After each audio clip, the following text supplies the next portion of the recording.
เธอสิแล้วเลยอันนี้เนาะวงกบประตูปงเอี่ยมนี่ตั้งแล้วเรียบร้อยพี่น้องเนาะ2 ขา2 วงทางนี้น้ำเทคานถึงเรียบร้อยเนาะตั้งวงกบขนาดแล้วสิตั้งวงยืนบอกปะนี่ตั้งมือนี่เลยบ่อยอ้าวสาน้ำเย็นๆน้ำก้อนเปื่อยเปื่อยแล้วมันจะหิวเปื่อยกินน้ำกันมีน้ำมะพร้าวอย่างเนาะมือนี่เจ้าว่าแล้วจะก่อนนี่เนาะก่อนห้องครัวแล้วเบิดเลยแบบนั้นแล้วดอกคาตีคานเราเนาะมือแล้วน่าจะมือฮื้อเนาะประมาณ2-3 มื้อจะต่อราคาแต่ว่าแบบก่อแล้วเบิดแล้วจากสิกันมุ่งแบบนี้เนาะ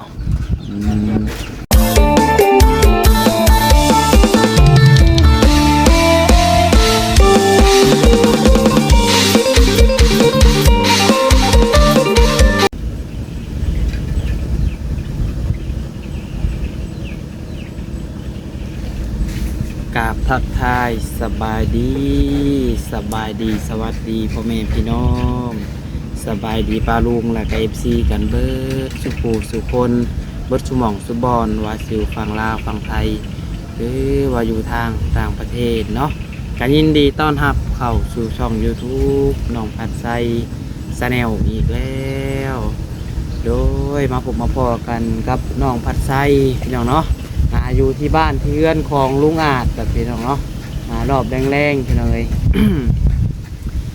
คือว่ามึนๆบอกหลังจากที่ว่ามือเศร้านี้พี่น้องก็ได้ขึ้นไปทางบ้านทางเรือนของสาวแต้วเพิ่นพี่น้องเนาะพอมือเศร้านี้น้องพัดไส้ก็บ่ได้เข้ามาทำมันลุงอาจดอกพี่น้องเนาะเพราะว่ามือเศร้านี้ก็พากันขึ้นไปและทางบ้านทางเรือนของสาวแต้วพี่น้องเนาะคือหลายคนทูบพี่น้องเลยกับมืองามยามดีพี่น้องเนาะมือจบมืองามพี่น้องเลยเพิ่นก็สาวแต้วเพิ่นเอาผัวหาแหละว่าง่ายกับพี่น้องเนาะเรียกว่าพากันเผาเน่มือเช้านี่พี่น้องเกือบบ่ทันขนาดว่าไปแต่เช้าเน่กันยังเกือบบ่ทันพี่น้องเนาะเกือบบ่ทันพิธีผูกคอต่อแขนเพิ่นนั่นแหละพี่น้องเนาะเพราะเพิ่นก็ยังบ่ได้แต่งดอกพี่น้องเนาะแปลว่ามั่นคือว่าภาคสู้บ่พี่น้องเพิ่นเอิ้นเนาะว่ามาอยู่นำกันแล้วเฮาก็ต้องจัดงานนั่นนี่เพราะว่าแปลว่าเนี่ยพวกเราได้พี่น้องเนาะน้ำใส่กระเป๋าบ่เป็นบันไดพี่น้องเนาะว่าง่ายกับหมั่นไม้ไว้มีเงินมีคำกับจังแต้งกับสินาพี่น้องถ้าน้องเพิ่นกะคือหลายคนฮู้พี่น้องกะถามว่าแพงบ่กะบ่แพงพี่น้องเนาะบ่แพงพี่น้องเลยเท่าไรก็เพิ่นว่า5 ล้านกีบกับงัวตัวหนึ่งหมูตัวหนึ่งแล้วก็จักมียังแน่พี่น้องเนาะเป็ดไก่น้ำบ่พี่น้องเนาะคะแนนว่าโอ้บ้านน้องปัดไซนี่บ่ได้ได้พี่น้องเนาะบ่มีคำอีกพี่น้องเนาะว่าตามตรงเลยบ่มีคำเนาะถอกก่อนปงก่อน1 ล้านบอกพี่น้องเนาะยัง4 ล้านบอกตามพี่น้องเข้าใจฟังมากเข้าใจมากนะพี่น้องเนาะเอาพี่น้องเอ้ยจังใดก็ยินดีนำทางสาวแต้วพี่น้องเนาะน้องปัดไซก็มีบุญวาสนาอยู่บ่เนาะพี่น้องเนาะบุญวาสนาแบบใดแบบว่าสิได้คาดองถึงแบบคือเสาบาพรเพิ่นขนาดอย่างเนาะโอ้ยคาดองทุกมือนี่คือหู้อย่างเนาะ50-60 ล้านบ่ได้อยู่แล้วพี่น้องเอ้ยคำบาท2 บาทไปเลยไอ้เจ้าแม่นี่กันโอ้ยนักแน่พี่น้องเนาะคือน้องปัดไส้นี่กันโอ้ยังบ่อยากขึ้นพี่น้องเนาะยังบ่มีเงินแต่งพี่น้องเลยคำอีก2 บาท3 บาทพี่น้องเนาะทุกมือไปหาเงินคำทุกมือดีพอแต่ได้กินพี่น้องเนาะพี่น้องเอ้ยมือนี่คือร่มก็จากเสียงแห้งเนี่ยพี่น้องก็ต้องขอโทษขออภัยนำพ่อแม่ที่รายเด้อเนาะอดฟังไปทำการก่อนพี่น้องเนาะน้ำปัสไส้กกำลังเก็บเงินอยู่พี่น้องก็อยากได้ไม้อะไรพี่น้องเนาะเลยได้ไม้พ่อแบบว่าให้มันได้ยินเสียงชัดเจนแบบมันจังบ่ได้ยินเสียงรบกวนไว้ง่ายพี่น้อง อันนั้นเขามีไม้มันก็สิชัดเจนกว่านี้น้องเอ้ย อะไรก็ฝากไว้พี่น้องอะไรเนาะเป็นกำลังใจแล้วก็เบิ่งคลิปเบิ่งโฆษณาให้น้องประไซได้หลายๆแน่พี่น้องเนาะเพราะมีรายได้เพราะเก็บเงินเก็บค่าได้ซื้อไม้พี่น้องเนาะวันนี้ก็อยากได้ไม้แห้งพี่น้องเลย ก็ว่าที่คิดอยู่พี่น้องเนาะมีตอนนี้นี่มันมีในใจนี่อยากได้2รุ่นพี่น้องเนาะมีรุ่นโตราคาบ่ฮอดพันซ้ำพี่น้องเนาะประมาณ 7-800นี่แหละพี่น้องเอ้ยสั่งเอาในออนไลน์เนาะแล้วก็มีโต5-6,000คือแบบทางง่ายๆเพิ่นใส่อยู่ง่ายๆทีมงานเฮาใส่นี่แหละพี่น้องเนาะเพิ่นก็นิยมใส่โต5,000กว่าพี่น้องเนาะเมื่อก่อนนี่เพิ่นใส่ก็โต10,000ปลายพี่น้องเนาะเดี๋ยวน้องว่าใส่บ่คือสิบ่มีเงินฮอดทุนพี่น้องเอ้ยก็เสียแบบว่าพอแบบแก้คัดไปก่อนพี่น้องเนาะแล้วสิเอาโตสิทำได้หนึ่งพอได้ฟังก่อนฮะเนาะ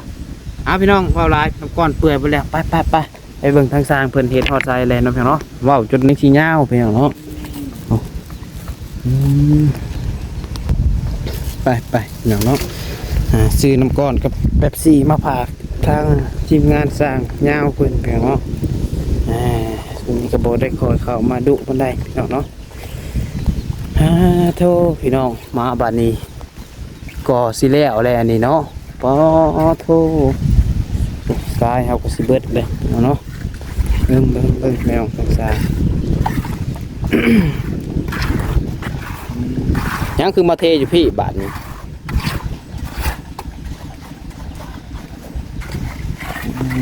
ปูนเรือบ่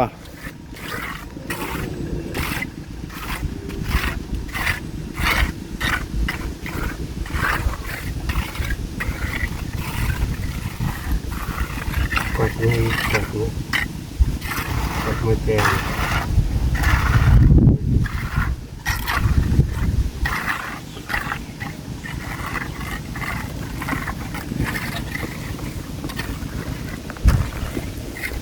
เราไปทรายกับสิเบิร์ดเลยเป็นกวนซับพี่น้องเนาะน้ำมาเบิ่งจิน้องเลยเธอสิแล้วเลยอันนี้เนาะวงกบประตูปงเอี่ยมนี่ตั้งแล้วเรียบร้อยพี่น้องเนาะ2 ขา2 วงทางนี้น้ำเทคานถึงเรียบร้อยเนาะตั้งวงกบขนาดแล้วสิตั้งวงยืนบอกป่ะนี่ตั้งมือนี่เลยบ่อย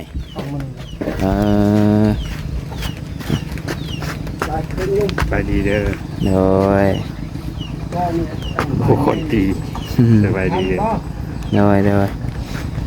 พี่น้องเอ้ยตามคนทางกระเทแล้วพุ่นสิตั้งวงกบวงยืนบ้านนี้พี่น้องเนาะ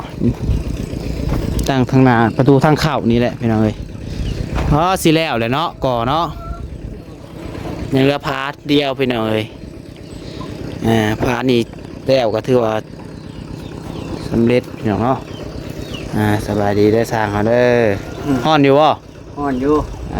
สารน้ำเย็นๆน้ำก้อนเปื่อยเปื่อยแล้วมันจะหิวบวกเปื่อยกินน้ำกันมีน้ำมะพร้าวอย่างเนาะ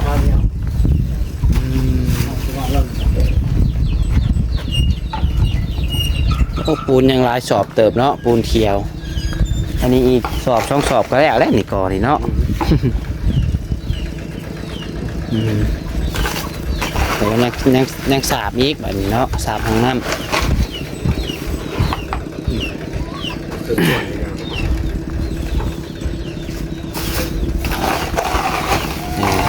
แบ่งปันกันกินเนาะ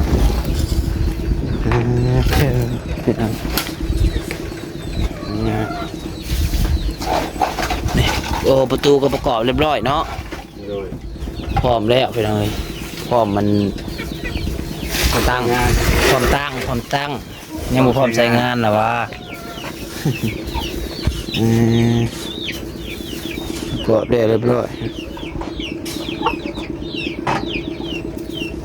บันนี้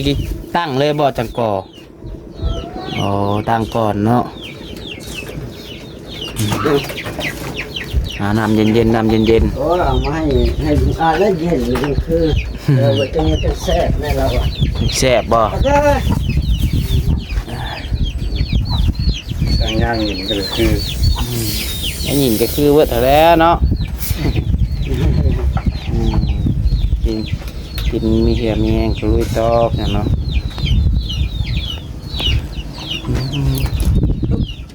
คือเราสร้างมันมาเห็ดเวียกได้มือนี่มาถูกมือแล้วเนาะ ขันมือ เพิ่นแน่อยากให้มันแล้วอยู่อ่ะ สร้างให้อยากไปทางอื่นอยู่ไปยักนี่แล้วงานนี่ จำหน้าจะสร้าง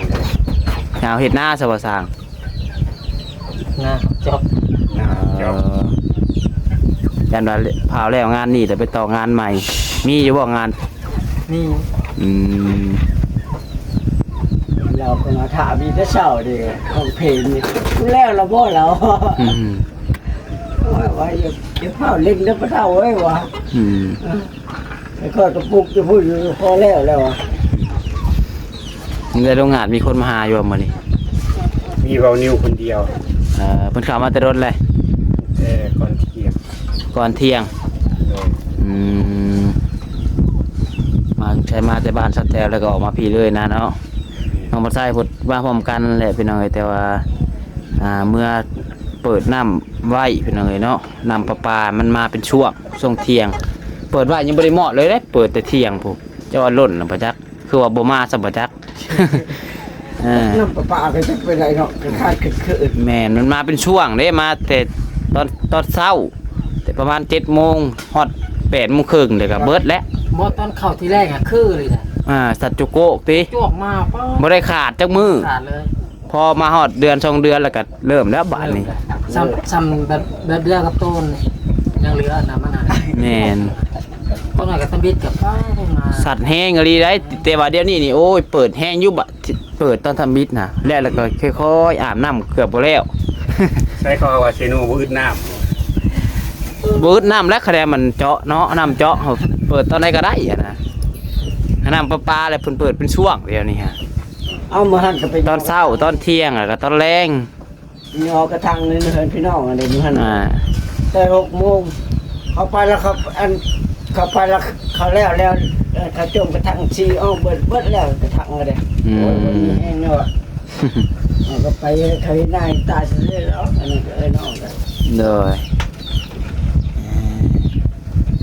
พอละนะ ลุงอาจกินข้าวหรือเปล่าลุงอาจ ำกินแล้ว ไงยังกินมื้อเช้ามื้อเที่ยง ตำหัวกินไข่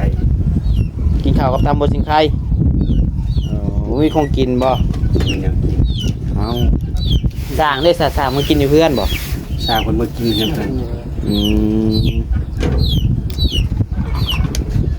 ว่านน้องผู้ชายผมอ๋อว่านน้องผู้ชายผมบ่ได้ข่าวมาเลยพี่น้องตอนแรกข่าวมาตอนเช้าเพราะว่านี่ก็ไปเทพื้นให้ยาปูปอนจนค่ำเมื่อวานจน7 โมงหัวเดือน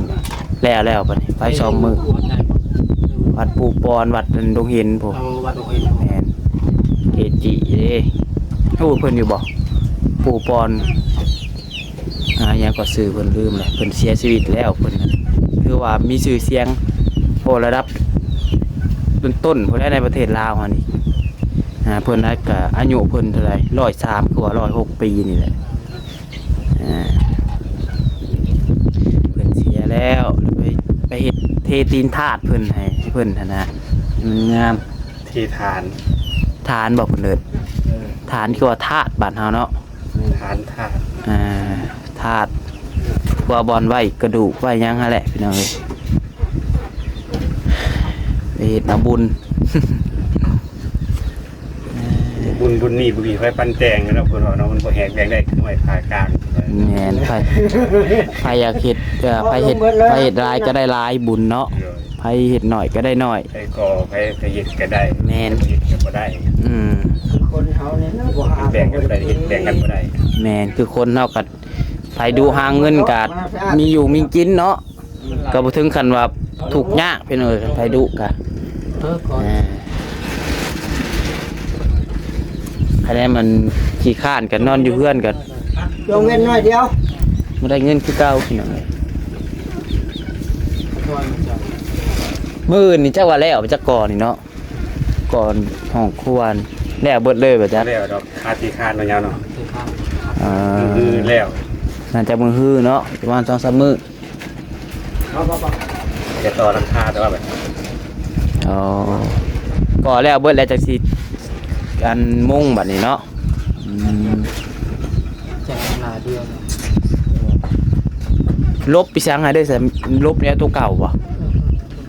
อ๋อพ่ออยู่บ่ละทางกาบ่อืมใส่ลบเนาะหาเบิ่งบัดมุ่งยังไงมุ่งแล้วก็จวดแล้วบัดนี้เนาะเขาอยู่เขานอนได้เทพื้น แมวคำยังบริมาเลยบอกแมวค ย่าง ำสิหอดทิศแล้วไปจ้างเราไปนี่ลุงอาจเคยลุงอาจเคยไปอยู่บ่อนนาเพื่อนลูกเรา บัว มันเคยไปจักเทื่อ บัวคือไปเปลี่ยน สงสัยนาลายไปจัก แต่ดำไทยดำนาเฉยลูกเฉยเตาเพิ่น เนาะ เนาะ เพิ่นแล้วหน้าเพิ่น ไปซอยลูกพอได้เห็นข้าวน้ำมากินเนาะยามแรกยามมันนั่นแค่พบเพิ่นให้สอบ2 สอบว่ะห่วยอีกกว่าบ่ได้เฮ้ย มาลูกเคย หน้าลูกเคย ข้าวลุงอาจกันยังหลายอยู่บ่สักข้าวสารข้าวกิน ยังอยู่ประมาณศอกนิดๆดีแหละ อืม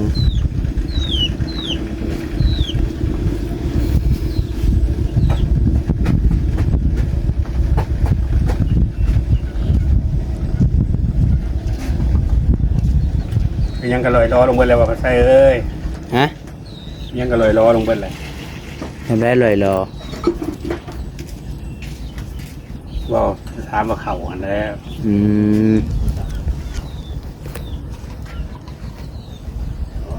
เคยใส่เล็กซองเลยบ้านนี้ เสียอีก2เลยป่ะ ใส่เล็กซองแล้ว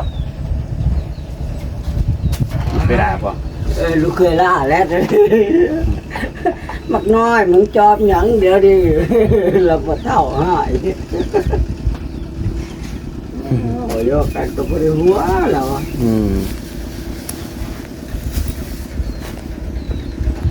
ไปพี่น้องพามาเบิ่งทางห้องน้ำของครัวเราหน่อยหนึงเนาะ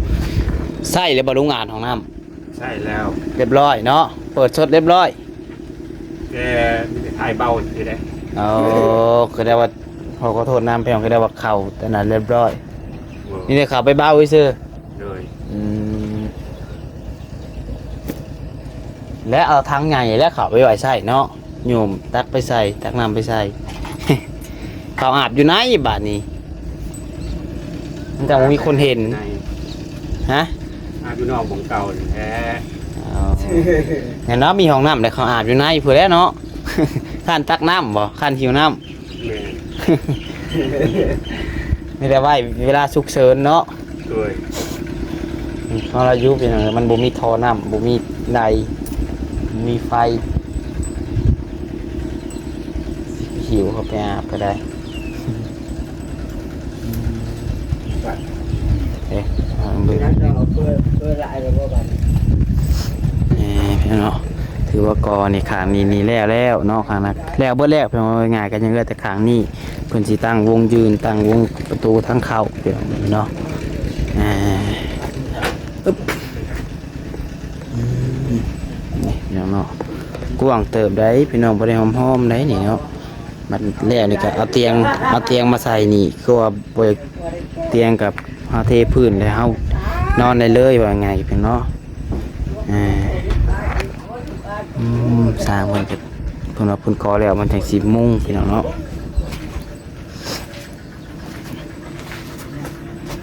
ยังไงคักแล้วบัดนี้มีห้องน้ำห้องน้ำใส่แล้วถือว่าโอเคแล้วพี่น้องเนาะ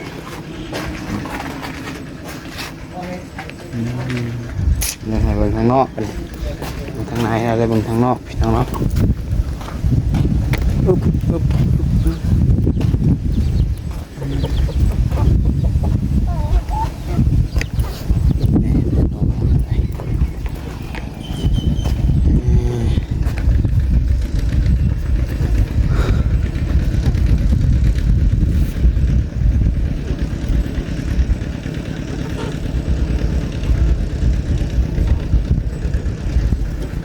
แดดพี่น้องเนาะแดดแห้งสวัสดีพี่น้องเนาะก็ข่าวมาอัปเดตให้พี่น้องเบิ่งเนาะการให้ของงานทางนั้นเพิ่นก็ไถนาลำหน้าอยู่พี่น้องเนาะเอาโอเคเด้อพี่น้องเด้อเนาะสำหรับคลิปนี้ก็ข่าวมาอัปเดตให้พี่น้องเบิ่งเนาะมาเดือนของลุงอาจพี่น้องผิดพลาดประการใดก็ต้องขอโทษขออภัยนำเวลาพี่น้องขอบคุณ FC ทุกคนที่เข้ามารับชมเนาะจังได๋ก็ฝากพี่น้องเป็นกำลังใจกดไลค์กดแชร์กัน1ไลค์1แชร์เพื่อเป็นกำลังใจให้น้องปัดไซนี่นะพี่น้องเนาะปัญหามีผู้รับผู้ใหญ่ใจบุญจากซอยเรือทางลุงอาจเนาะจากสมทบสร้างของครัวให้ลาวสาบเบิดสาบภายนอกภายในการยินดีพี่น้องเนาะเอาสำหรับคลิปนี้ก็ขอลาไปก่อนแล้วเนาะขอให้ทุกคนอยู่ดีมีแข็งแรงคือเก่าพี่น้องร่ำรวยพุทธสุขสุขคนขอกล่าวคำว่าสบายดี